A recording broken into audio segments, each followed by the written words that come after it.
Du Père et du Fils et du Saint-Esprit. Amen. Le Seigneur est tendresse et pitié, qu'il jette sur nous un regard de bonté et nous comble de sa grâce et de sa paix.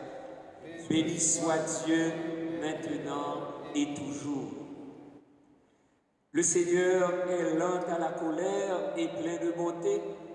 Déposons notre vie entre ses mains et accueillons sa miséricorde. Pour notre impatience et notre intolérance envers autrui, Seigneur, prends pitié. Seigneur, prends pitié.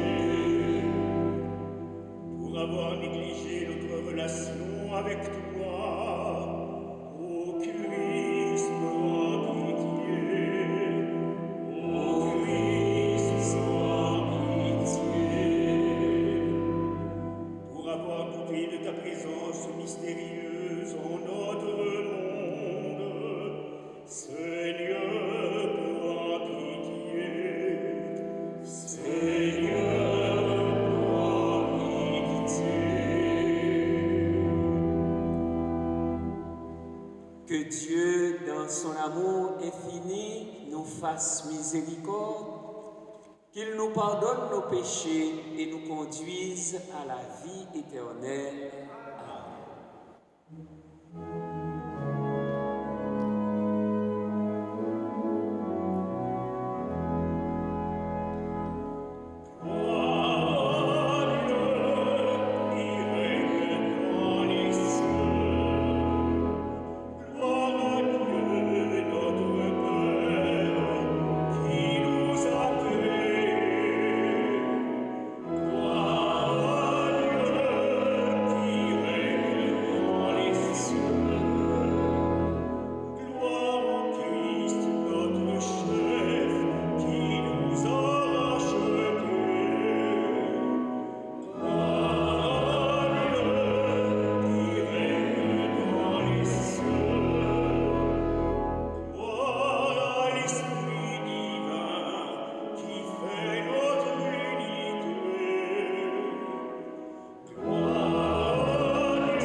Prions le Seigneur.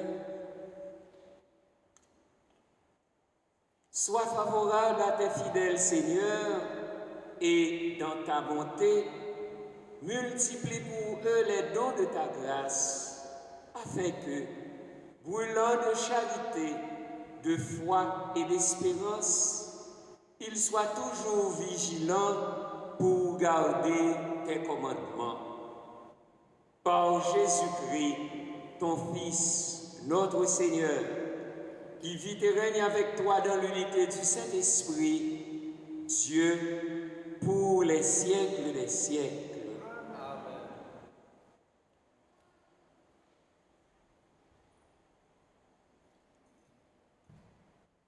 Lecture du livre de la sagesse.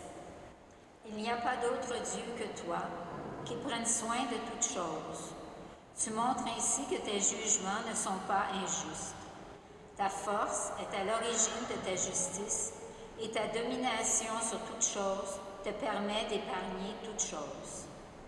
Tu montres ta force si l'on ne croit pas à la plénitude de ta puissance, et ceux qui la bravent sciemment, tu les réprimes. Mais toi, qui disposes de la force, tu juges avec indulgence. Tu nous gouvernes avec beaucoup de ménagement, car tu n'as qu'à vouloir pour exercer ta puissance. Par ton exemple, tu as enseigné à ton peuple que le juste doit être humain. À tes fils, tu as donné une belle espérance. Après la faute, tu accordes la conversion. Parole du Seigneur. Nous rendons grâce à Dieu.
Lecture de la lettre de Saint Paul apôtre aux Romains.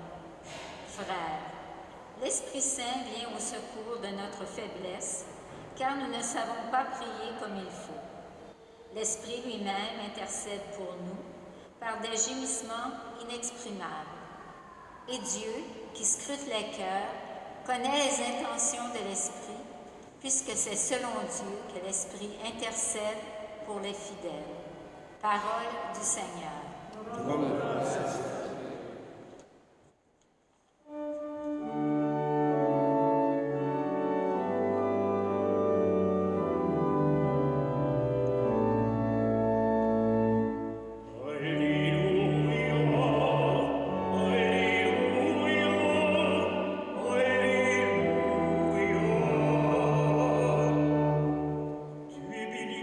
Seigneur du ciel et de la terre, tu as révélé aux tout petits les mystères du royaume.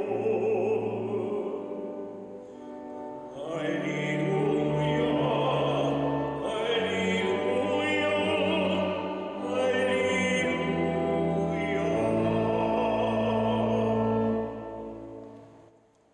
Le Seigneur soit avec vous. Évangile de Jésus-Christ selon saint Matthieu.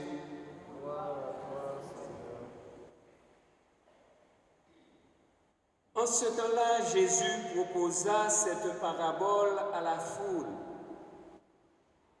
Le royaume des cieux est comparable à un homme qui a semé du bon grain dans son champ.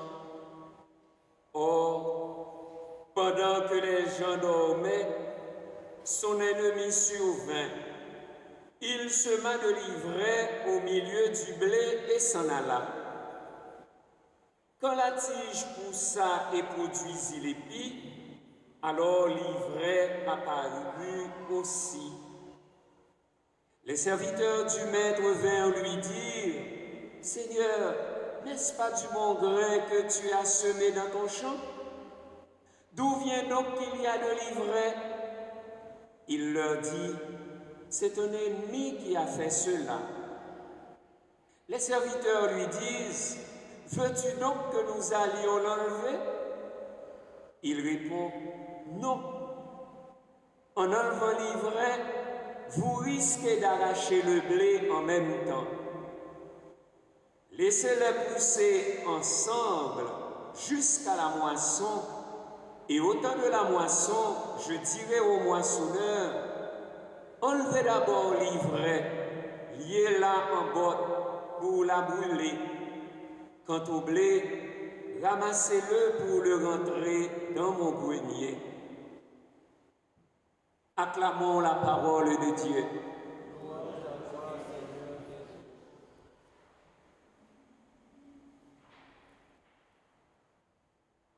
Faisant suite à la parabole du semeur de dimanche dernier, Jésus parle, en ce 16e dimanche du temps ordinaire de l'année liturgique A, de la croissance du royaume de Dieu dans 3 paraboles complémentaires. Celle du bon grain et de l'ivraie, celle de la graine de moutarde qui devient un arbre où nichent les oiseaux, et celle du levain qui fait lever toute la pâte. Chacune de ces paraboles commence par la formule « Le royaume des cieux est comparable à ». Ou dire plutôt « Le royaume de Dieu est comparable à ». C'est l'avènement de ce règne qu'on peut rapprocher d'un homme qui avait semé. Donc, Jésus, le semeur, présente le royaume de Dieu en pleine expansion dans le monde, si bien que les oiseaux du ciel viennent et font leur nid dans ses branches. Certes, pour l'évangéliste Matthieu, c'est maintenant l'Église qui, sans s'identifier au royaume, offre asile à tous les êtres humains. Dans la parabole du bon grain et de l'ivraie, 2 semeurs sont successivement à l'œuvre, mais ils ne sont pas sur le même plan. Au semeur divin, le maître de la moisson qui sème en plein jour et à pleine main le bon grain. Jésus oppose le semeur nocturne, l'ennemi, qui sème de l'ivraie au milieu du blé pendant que les gens dormaient et s'en allaient.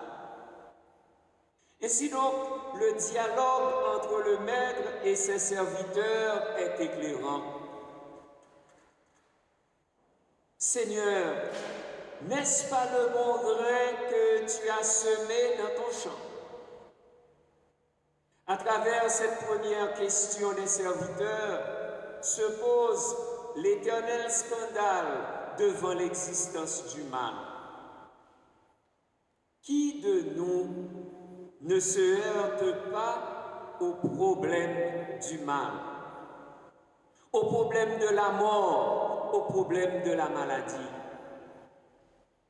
Le mal est dans le monde et jusque dans l'Église, et il semble même qu'il y a plus d'ivraie que de bon grain. La mauvaise herbe paraît étouffer tout le froment. En effet, Jésus démasque Satan et le dénonce comme le semeur de zizanie dans le monde. C'est un ennemi qui a fait cela. La deuxième question des serviteurs souligne l'opportunité d'arracher l'ivraie immédiatement. Veux-tu donc que nous allions l'enlever? Devant le mal, nous réagissons comme ces serviteurs qui s'étonnent et s'impatientent. D'où vient donc qu'il y a de l'ivraie? Et qu'attends-tu, Seigneur, pour l'arracher avant qu'il soit trop tard? Contrairement à l'attitude des serviteurs, celle du maître est patiente. Laissez-les pousser ensemble jusqu'à la moisson. Et au temps de la moisson, je dirai au moissonneur, enlevez d'abord l'ivraie, liez-la en botte pour la brûler. Quant au blé, ramassez-le pour le rentrer dans mon grenier. Dans le contexte du ministère de Jésus, deux motifs se tiennent derrière cette parabole de Jésus. D'une part, les hommes sont incapables d'opérer le tri entre le bon grain et l'ivraie. D'autre part, c'est Dieu qui déterminera l'heure du jugement. Car dans certains milieux juifs d'alors, on vivait dans la fièvre de voir venir la délivrance du peuple saint et l'écrasement des infidèles.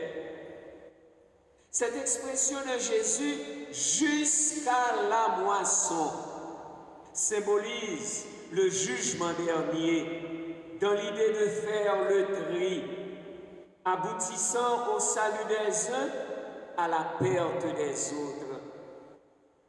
Jésus rapporte le jugement à la fin des temps. Qui sommes-nous donc pour juger? D'où l'Église et les disciples de Jésus doivent faire preuve de patience et de miséricorde envers les justes et les pécheurs, envers les bons et les méchants. Rappelons-le, ni Dieu, ni l'homme ne sont donc responsables du mal dans le monde. C'est Satan, précise la parabole. Jusqu'à la moisson nous permet de saisir que Jésus répond à toutes les impatiences et les doutes que pouvait susciter, après sa prédication initiale, la persistance du mal et l'absence de ce jugement qui aurait dû lever déjà tout obstacle au règne de Dieu. Entre l'histoire de l'ivraie et son explication prennent place deux courtes paraboles sur le royaume de Dieu.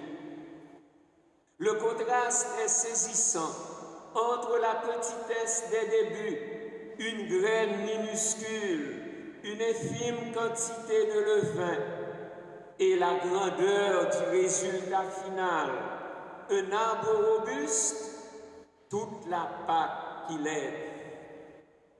Ici, Jésus attire l'attention sur la petitesse du point de départ et la déception qu'éprouvent les témoins de son ministère si dérisoire, tellement insignifiant en regard de ce qu'ils attendaient. Alors, pour que son règne vienne, répond la parabole, Dieu agit comme le jardinier qui met en terre une toute petite graine, ou cette femme qui a enfoui dans la pâte un peu de levain. Si modeste qu'elle soit en apparence, la mission de Jésus inaugure l'intervention décisive de Dieu qui établira son règne tôt ou tard. Avons-nous, frères et sœurs, la patience de Dieu pour laisser grandir ensemble le bon grain et l'ivraie jusqu'à la moisson finale? Prions.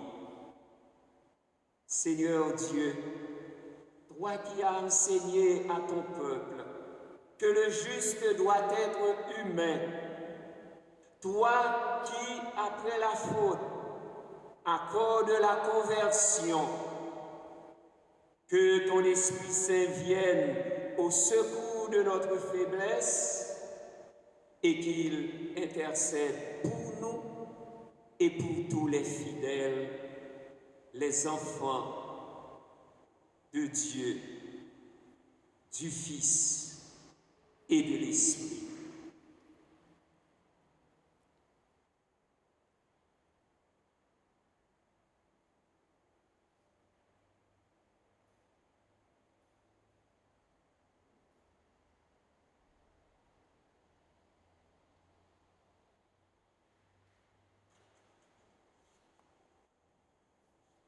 Il reviendra pour juger les vivants et les morts. Levons-nous pour proclamer la foi de l'Église avec le symbole des apôtres. Je crois en Dieu, le Père Tout-Puissant, Créateur du ciel et de la terre, et en Jésus-Christ, son Fils unique, notre Seigneur, qui a été conçu du Saint-Esprit, est né de la Vierge Marie, a souffert sous Ponce Pilate, a été crucifié, est mort et a été enseveli, est descendu aux enfers, le troisième jour est ressuscité des morts, est monté aux cieux, est assis à la droite de Dieu le Père Tout-Puissant, d'où il viendra juger les vivants et les morts. Je crois en l'Esprit Saint, à la Sainte Église catholique, à la communion des saints, à la rémission des péchés, à la résurrection de la chair, à la vie éternelle. Amen. Le royaume de Dieu est au milieu de nous et transforme notre vie en une aventure divine. Prions pour les hommes et les femmes qui peuplent l'univers et disons ensemble, Seigneur, fais-nous voir ta beauté. Seigneur, fais-nous voir ta beauté. Pour les personnes engagées dans la paix dans le monde, afin qu'elles persévèrent et prennent appui sur la patience de Dieu, prions le Seigneur. Seigneur, fais-nous voir ta beauté. Pour les victimes de violences et de persécutions, afin qu'elles demeurent fermes dans l'espérance et la confiance en Dieu, prions le Seigneur. Seigneur, fais-nous voir ta beauté. Pour les gens actuellement en vacances ou qui s'y préparent, afin qu'ils se reposent en Dieu et rendent grâce pour le don de la vie, prions le Seigneur. Seigneur, fais-nous voir ta beauté. Pour nos communautés chrétiennes, afin qu'elles demeurent des lieux d'accueil et d'ouverture, prions le Seigneur. Seigneur, fais-nous voir ta beauté. Maître de la vie, du temps et des saisons, source de tout amour et de tout pardon, guéris les cœurs de tous tes enfants et conduis-les sur tes chemins de justice et de paix, par le Christ, notre Seigneur.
Prions ensemble au moment d'offrir le sacrifice de toute l'Église.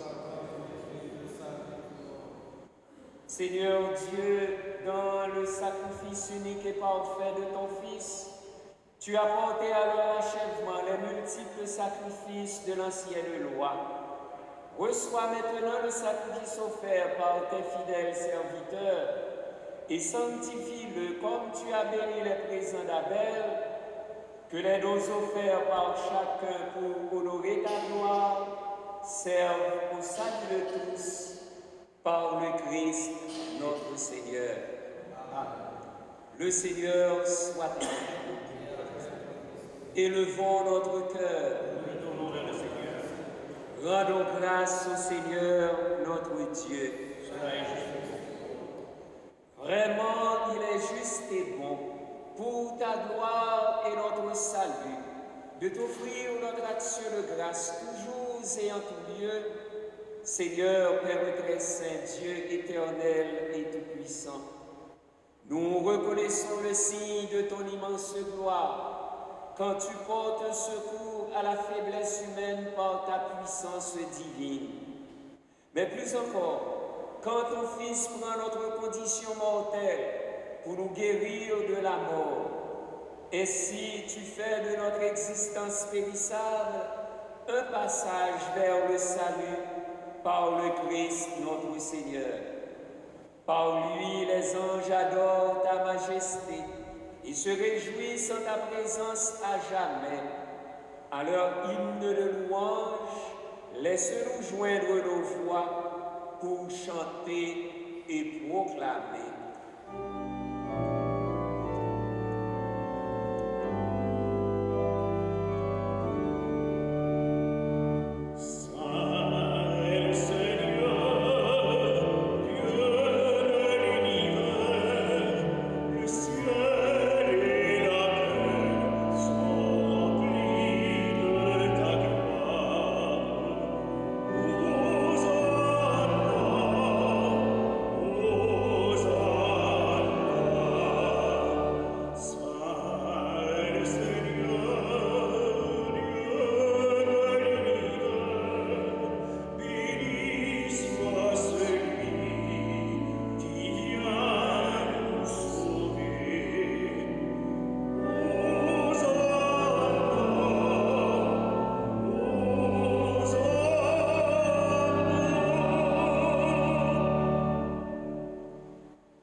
Rassemblés devant toi et dans la communion de toute l'Église, nous célébrons le jour où le Christ est ressuscité d'entre les morts. Par lui que tu as élevé à ta droite, nous te prions. Sanctifie ces offrandes en répandant sur elles ton esprit, qu'elles deviennent pour nous le corps et le sang de Jésus, le Christ, notre Seigneur. Au moment d'être livré et d'entrer librement dans sa passion, il prit le pain, il rendit grâce, il le rompit et le donna à ses disciples en disant : « Prenez et mangez-en tous. Ceci est mon corps, livré pour vous. »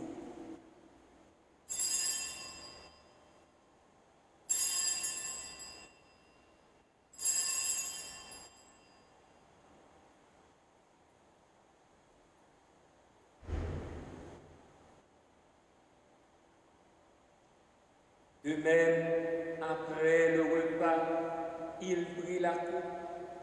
De nouveau, il rendit grâce et la donna à ses disciples en disant : « Prenez et buvez-en tous, car ceci est la coupe de mon sang, le sang de l'alliance nouvelle et éternelle, qui sera versé pour vous et pour la multitude en rémission des péchés. Vous ferez cela en mémoire de moi.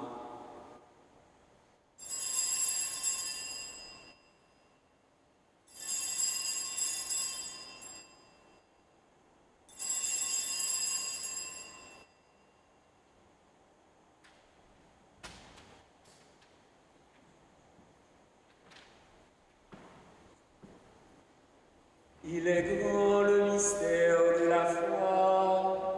Nous annonçons ta mort, Seigneur Jésus. Nous proclamons ta résurrection. Nous attendons ta venue dans la gloire. En faisant ainsi mémoire de la mort et de la résurrection de ton Fils, nous t'offrons, Seigneur, le pain de la vie et la coupe du salut. Et nous te rendons grâce, car tu nous as estimés dignes de nous tenir devant toi pour te servir. Humblement, nous te demandons qu'en ayant part au corps et au sang du Christ, nous soyons rassemblés par l'Esprit Saint en un seul corps. Souviens-toi, Seigneur, de ton Église répandue à travers le monde.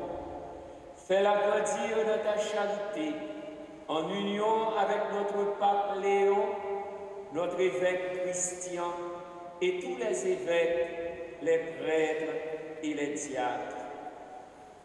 Souviens-toi aussi de nos frères et sœurs qui se sont endormis dans l'espérance de la résurrection. Souviens-toi de Jean-Marc Bennett. Souviens-toi de Major Frédéric Paris. Souviens-toi de Jean-Guy et Janine Legault. Souviens-toi de Mary Lema Coury. Et souviens-toi de ta miséricorde de tous les défunts. Accueille-les dans la lumière de ton visage.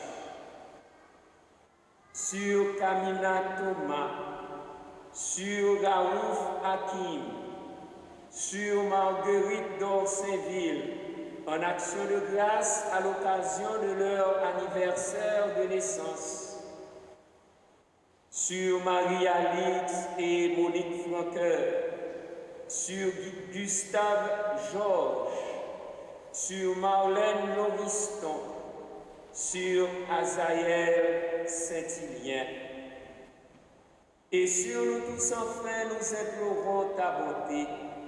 Permets qu'avec la Vierge Marie, la bienheureuse Mère de Dieu, avec Saint Joseph, son époux, avec les apôtres, Saint Vincent de Paul et tous les saints qui ont fait ta joie au long des âges, nous ayons part à la vie éternelle et que nous chantions ta louange et ta gloire par ton Fils Jésus, le Christ.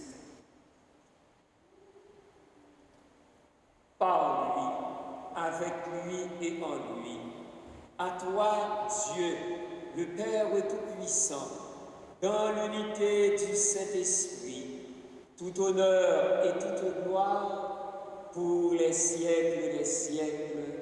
Amen. Comme nous l'avons appris du Sauveur, et selon son commandement, nous osons dire: Notre Père qui es aux cieux, que ton nom soit sanctifié, que ton règne vienne, que ta volonté soit faite sur la terre comme au ciel. Donne-nous aujourd'hui notre pain de ce jour. Pardonne-nous nos offenses, comme nous pardonnons aussi à ceux qui nous ont offensés, et ne nous laisse pas entrer en tentation, mais délivre-nous du mal. Délivre-nous de tout mal, Seigneur, et donne la paix à notre temps. Soutenus par ta miséricorde, nous serons libérés de tout péché, à l'abri de toute épreuve, nous qui attendons que se réalise cette bienheureuse espérance, l'avènement de Jésus-Christ, notre Sauveur. Car c'est à toi qu'appartiennent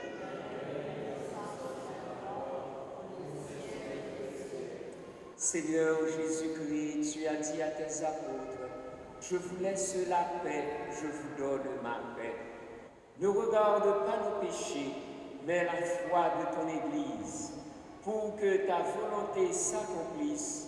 Donne-lui toujours cette paix et conduis-la vers l'unité parfaite, toi qui vis et règnes pour les siècles des siècles.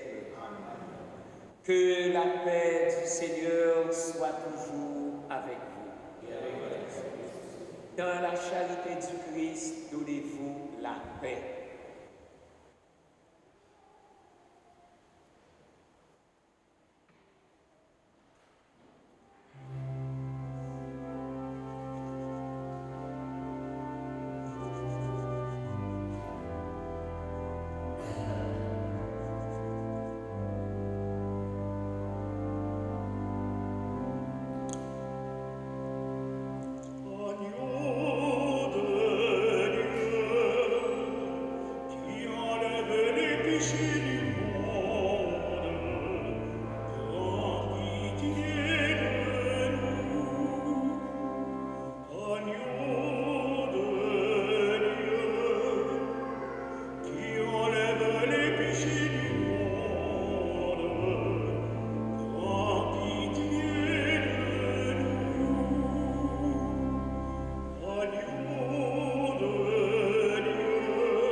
Voici l'agneau de Dieu, voici celui qui enlève les péchés du monde. Heureux les invités au repas des noces de l'agneau. Seigneur, je ne suis pas digne de te recevoir, mais dis seulement une parole et je serai guéri.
Chant les blés mûrissent, viendra le temps de moissonner.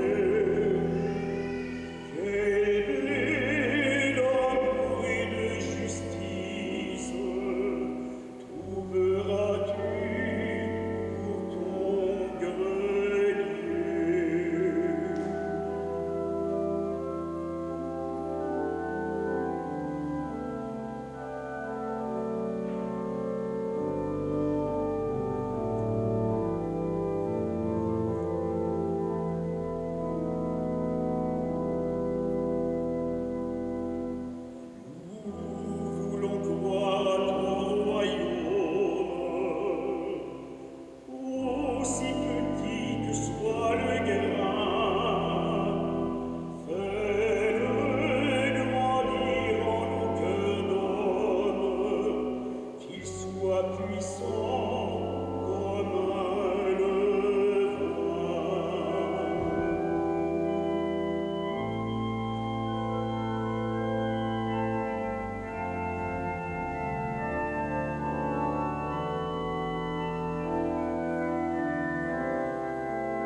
Prions le Seigneur. Dans ta bienveillance, reste auprès de ton peuple, nous t'en prions, Seigneur. Puisque tu l'as initié au sacrement du ciel, fais-le passer de ce qui est ancien à la vie nouvelle par le Christ, notre Seigneur.